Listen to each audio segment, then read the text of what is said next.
Today's sourdough Sunday. Today I'm making a pumpkin-shaped sourdough. First, in a large bowl, I'm going to add 125 grams of active starter.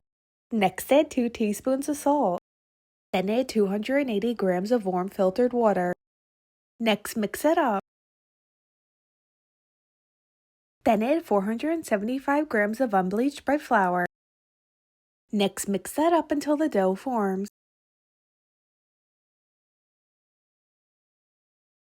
Then cover up the dough and let this rest for 30 minutes. Next, I'm going to do my first round of 3 rounds of stretch and folds, which just means I'm going to lift up the dough and place it on itself and do it all the way around the bowl and then cover the dough back up and let it rest for 30 minutes in between each round.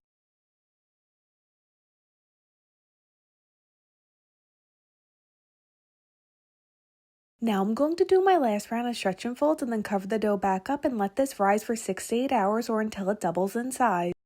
Now the dough has doubled in size, I added it to a floured surface and now I'm going to press out the dough and then fold in each side and roll it up into a ball. Next, I have some kitchen twine that I'm going to use to make the pumpkin shape. So I'm going to add 3 pieces of kitchen twine. So the first piece I'm going to put in the center and tie that into a knot. Next, I'm going to add the next piece of twine the other way and tie that into a knot. Next, I'm going to put the third piece of kitchen twine onto a diagonal and tie that into a knot, and then I'm going to cut the extra piece of twine off the top, and then I'm going to add this into a lime banneton and cover it up and put this in the fridge for 4 hours. Then I'm going to add the bread on a piece of parchment paper into a Dutch oven that I've been preheating at 450 degrees, and then I'm going to bake this at 450 for 30 minutes with the lid on. After 30 minutes, I'm going to take the lid off the Dutch oven and place this back in the oven at 400 degrees for another 25 minutes.